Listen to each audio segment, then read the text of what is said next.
Yo, what's going on? It's Dat Boy Fair. Welcome back to another video. Now in today's video, as you can see by the title and the thumbnail, we have a versus battle, and this is the versus battle that won the poll on my Twitter, which is Byakuya versus Kenpachi. And so, of course, this is a very highly anticipated versus battle in the Bleach community, especially because, these are two captains who are always portrayed to be, at the top of the list when it comes to powerhouses as captains. So we're going to get straight into this video. We're going to break it up in 3 different parts: the Soul Society, Waco Mundo, and 1,000 Year Blood War arc. But then we're also going to talk about the Can't Fear Your Own World just for a little snippet, because I have not fully read it, but I do know the outcome of that. So let's get straight into the video. Alright, now getting straight into the Soul Society, before I get into that fully, I want to say these first 2 fights, I feel that Bleach kind of portrayed both of these as pretty obvious answers, but of course we're still going to talk into both of them. So going into the Soul Society, Kenpachi vs Byakuya, and like I just said, I believe it's very one-sided in how Kubo decided to write out this, and I believe he wrote it out to, purposely show that Byakuya should be the superior one. And it's not even only because I do believe Kenpachi is still physically stronger than Byakuya. I don't think at any point in the series was Byakuya ever physically stronger, and I don't believe Byakuya could ever swing his sword and cause as much damage as Kenpachi could. But I always did feel that Byakuya was smarter and was more versatile than Kenpachi, especially up until, the anime.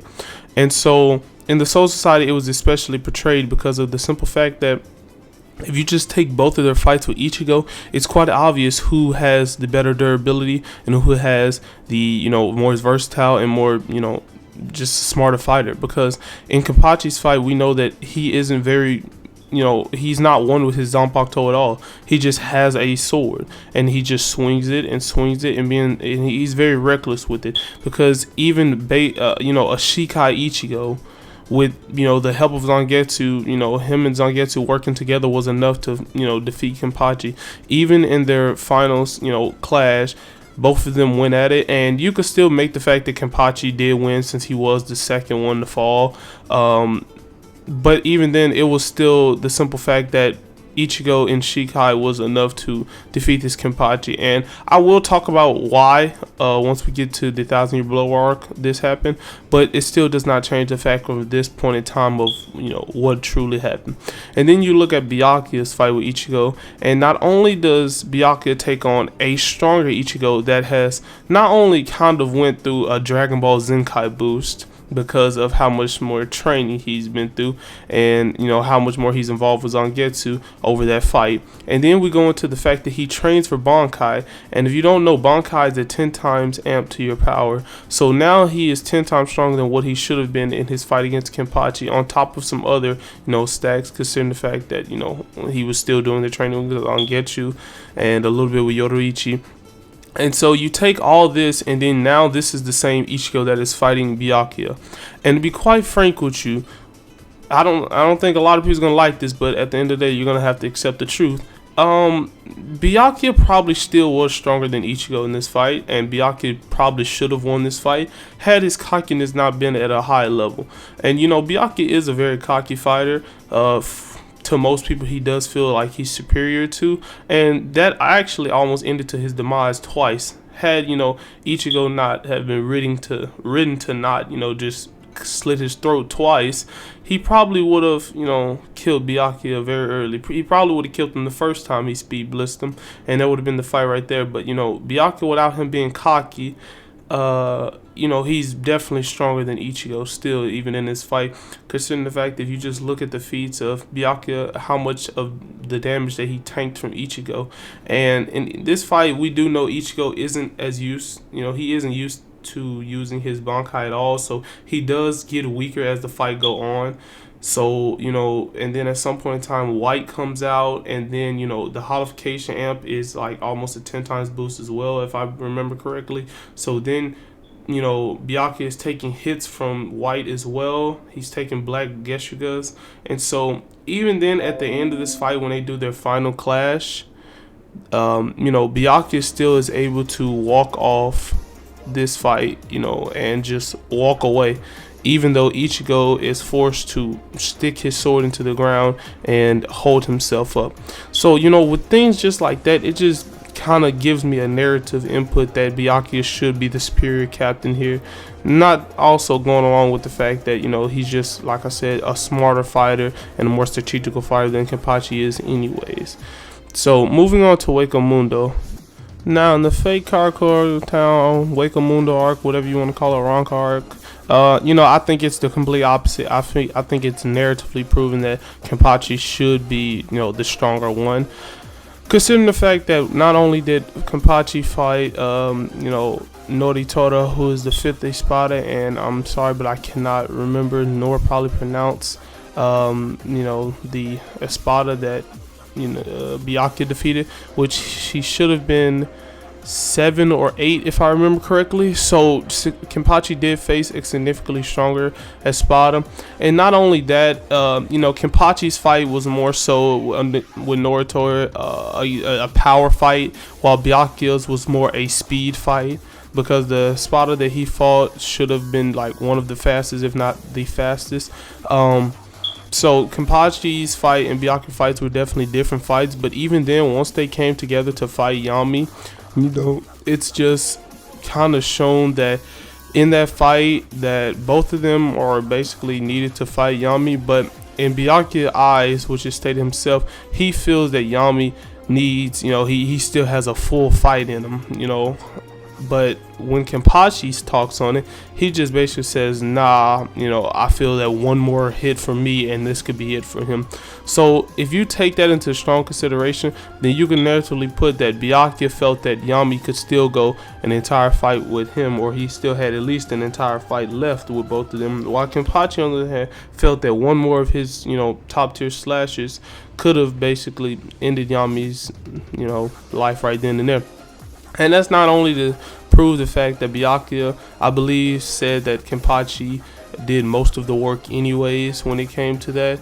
And it was also the simple fact of Byakuya asked Kenpachi to end them off anyways. So it just, it feels like Kubo just kind of wrote this more into, you know, showing that Kenpachi should be stronger than Byakuya now, since, you know, the last time. And then we know that Kenpachi also, you know, is slightly stronger here because he never stops his training, and also he does end up using the technique that Yamamoto showed him, which I believe is kendo, or, you know, basically he puts 2 hands on his sword and he has a significantly harder swing that was able to absolutely demolish Naruto.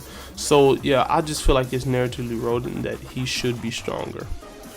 So now moving into the 1,000-Year Blood War arc, you know, of course, spoilers ahead, because the first thing I'm going to talk to is Kenpachi and the thing I spoke about earlier in the Soul Society. So you've been warned if you haven't read the manga. So now, talking about Kenpachi, just to start this off, is that we all know Kenpachi was heavily suppressed basically throughout the entire first part of Bleach, throughout the anime. That is the reason he lost against Ichigo. That is the reason he was not showing his true strength the entire time, and Unohana said it himself, herself, because when Unohana fought Kenpachi as a kid, Kenpachi basically won. And this is like, when I say a kid Kenpachi, he's quite literally a kid, and he literally took a Zanpakuto from someone a Soul Reaper he had killed. So he basically almost beat Unohana, who at this time was the first Kenpachi, and she basically almost lost to this kid. You know, it was very close. She fought a full fault to a kid who had nothing to do with Soul Reapers or anything of the sort. He just took a sword, had high Ryatsu, and just was a powerhouse. So she knew the true strength of Kenpachi, and she knew that he was significantly weaker than what he should have been and what she remembers. So in this, you know, type of fight, that shows that, you know, Kenpachi, once doing his training with Unohana, should be significantly stronger and starting to show his true strength, which he does, because he does eventually be able to achieve Shikai and Bankai. Now, moving into how I feel the thing will go, I want to start off with both of these fighters fight against Jiraiya, because this is the main thing I feel like both of their defeats come from, and this is where you can quantify who wins and who don't. But it's a very iffy one, because it's really either or. It just really depends on who you think will, you know, come out on top when I say the reasons. So when fighting Jiraiya, Byakuya, before Kenpachi shows up, Byakuya is the one who is fighting Jiraiya along with Toshiro. And so basically in this fight, Byakuya basically does an attack that is so strong it basically just, you know, makes Jiraiya extremely big. He's kind of fondling Jiraiya at this point. So he makes Jiraiya extremely big. And now this is before Kenpachi shows up, and as we all know, Jiraiya grows stronger with the more attacks he's receiving. And so basically Jiraiya is now getting pulled up on by Kenpachi. Kenpachi shows up, and this is Shikai Kenpachi, and to be honest, Shikai Kenpachi was not winning. And now granted, this is Bankai Byakuya trying to shoot out attacks versus Jiraiya, and you know, Shikai Kenpachi shows up. Now the thing about it is like I just told you, Kenpachi was so suppressed that, you know, even then he still should have been relevant enough to a Bankai Byakuya, to the point where he shouldn't have gotten finalized by that much. But then at the same time, we also have to take in what I said a little bit earlier about the fact that Jiraiya takes in all that damage and converts it back into his own power on top of his own. So this Jiraiya was slightly stronger than what Byakuya would have been.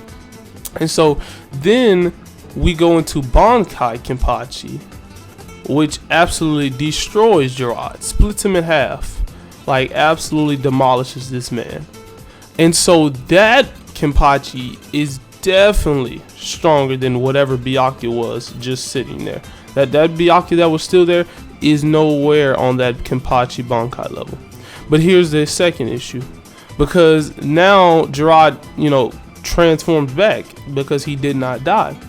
And so then Byakuya shoots this, you know, according to him, his strongest attack, which didn't seem, he didn't make it seem like it was any brand new thing he learned. He just kind of made it seem like it was an attack where he built so many cherry blossom petals together and just shot it at Jiraiya at one time, and that was it. And this attack was able to damage Jiraiya enough for him to grow actually a little bit stronger. So then it kind of makes, you know, the claim a little bit odd, because then after that, Toshiro's already in Bankai. Toshiro just freezes Jiraiya's body to absolute below zero, and he's frozen. Like just a disclaimer, Toshiro in the manga is absolutely crazy. Bankai adult form Toshiro is ludicrous, bro. But yeah, getting back to it now, then, you know, you think of this and you start to take this fight into your own hands, because like I just said, the way they kind of wrote it, they didn't make it seem like Byakuya's move was anything brand new that he learned. They just made it seem like it was this move that he just forcefully put all his cherry petals into one attack and just shot it at Jiraiya at, you know, trying to amp itself as much as possible. And this was able to amp Jiraiya a little bit more after even taking a slice from Bankai Kenpachi. Now you could take this as one of two ways, because you can now think that maybe Kenpachi is still stronger, because at the simple fact they never said this attack was any faster than anything else. Also, this attack has to hit in order for it to, you know, work. And I would argue that Bankai Kenpachi is faster than, you know, Byakuya.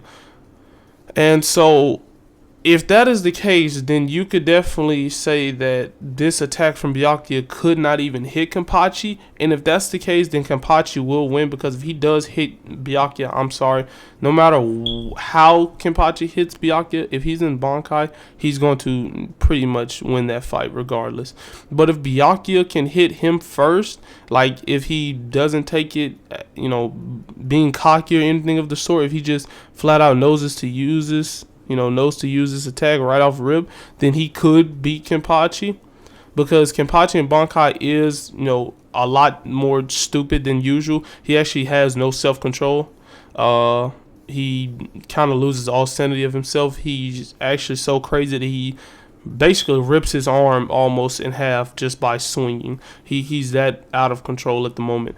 So yeah, if you take in that, then you could say Byakuya wins. But if you ask me, I'm leaning more towards the fact that Kenpachi still can win and is stronger. I feel that Byakuya's attack was just you know, a much more suited attack for that, you know, moment right then and there.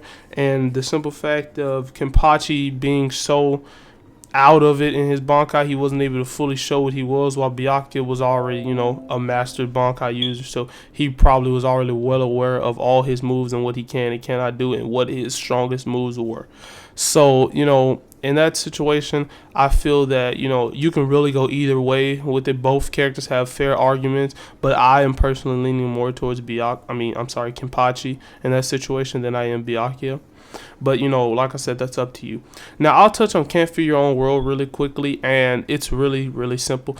Kenpachi absolutely watches every captain in the series from narratively what I have heard and what I have watched videos on. Kenpachi is an absolute powerhouse. He seems to be like one of the only captains that never stopped his training. They said he just continuously got stronger and stronger. He is like the pinnacle of captains at this point in time. So yeah, he kind of shreds Byakuya then and there too. So yeah, that's gonna wrap up this video right here. I hope you guys enjoyed it. You know, I really do enjoy doing Bleach versus battles because Bleach is one of my favorite shows. So if you guys want more, leave them down in the comment section. And for the other two versus battle, being the Luffy and Ichigo and the Itachi versus Jiraiya, I would give second place their, you know, video sooner than later. So that would be Itachi versus Jiraiya. But the Luffy and Ichigo video, I guess we'll probably have to wait until sometime in the future, and it will come out. But with all that being said, I hope you guys enjoyed the video. Please be sure to leave a like and subscribe, and I'll see you guys in the next one.